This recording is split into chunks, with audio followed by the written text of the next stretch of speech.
You know that feeling when a conversation ends, but it doesn't actually end. You replay it on the drive home. You hear your own words again. You notice the pause before they responded.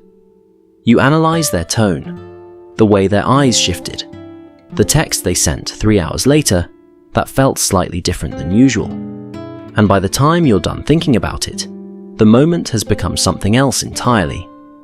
There's a certain kind of person who lives like this. Not dramatically, not loudly, just internally. Quietly running simulations, imagining outcomes, rehearsing possibilities that may never happen. Most people don't notice how constant it is. From the outside, it just looks like you're thoughtful, or quiet, or in your head. Sometimes it's labeled as anxiety, sometimes as being too sensitive, sometimes as overcomplicating simple things. But that framing misses something important. Because this isn't just worry, it's vigilance. And there's more going on here than people realize. What we casually call overthinking is often a nervous system that learned early on that small details matter, that subtle shifts in tone matter, that anticipating what might happen next can prevent something painful. Psychologists sometimes talk about something called threat prediction. The brain, especially areas like the amygdala and prefrontal cortex, constantly scans for patterns. When someone has had experiences where outcomes were unpredictable, emotionally, socially, or even practically, the brain adapts by becoming exceptionally good at forecasting. It's not trying to torture you, it's trying to protect you.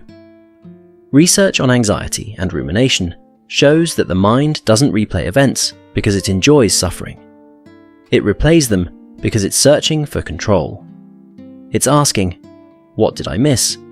How can I prevent that next time? And when you've lived in environments where mistakes had consequences, where moods shifted quickly, where approval felt conditional, where being unprepared meant being embarrassed or rejected, your brain learned to prepare in advance. So you think, and think, and think again. Not because you want to, but because somewhere along the way, thinking became a form of safety. For many people who overthink, childhood wasn't necessarily chaotic in an obvious way. Sometimes it was subtle.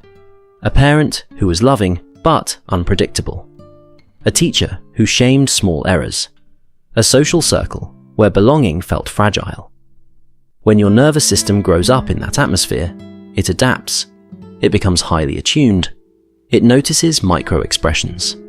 It remembers exact wording. It anticipates reactions before they happen. This is not a personality quirk. It's pattern recognition shaped by experience. Neuroscience shows that repeated emotional experiences strengthen certain neural pathways. If your brain repeatedly learned that being prepared reduces pain, those circuits become efficient, automatic, default.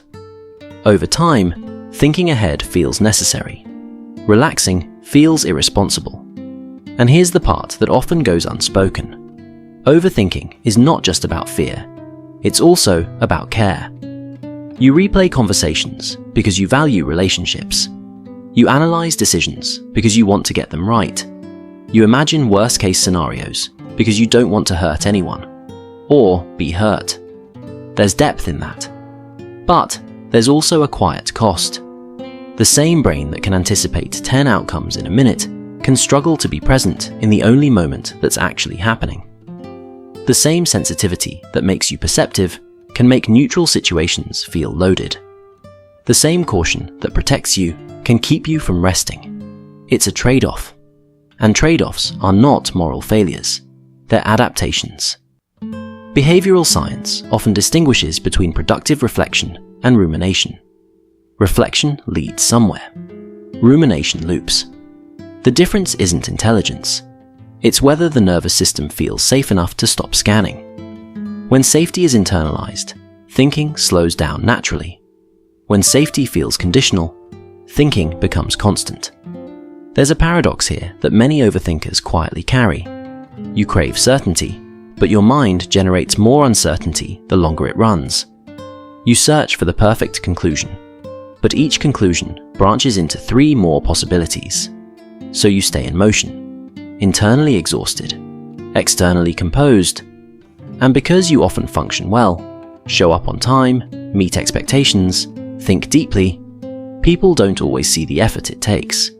They don't see the mental tabs open at midnight, the invisible rehearsals, the contingency plans, which can make you feel even more alone with it.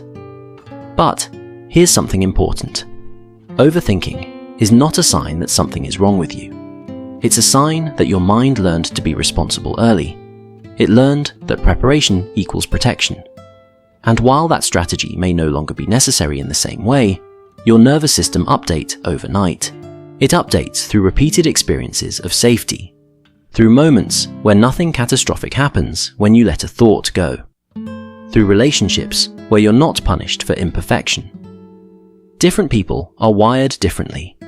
Some default to action, some default to instinct, some default to reflection. None of these are superior. They're simply different adaptations to different histories. And the very thing that sometimes overwhelms you is also the reason you notice what others miss. It's why you read between lines, why you sense shifts in energy, why you can anticipate needs before they're spoken. There's intelligence in that. Emotional intelligence, strategic intelligence, relational intelligence. It just needs gentleness. Because the goal isn't to stop thinking. It's to recognize when thinking has shifted from protection to pressure. When the mind is trying to solve something that isn't actually a problem. And that recognition doesn't come from force. It comes from awareness. If you see yourself in this, there's nothing dramatic to fix, nothing broken to repair. Your mind makes sense given what it has experienced.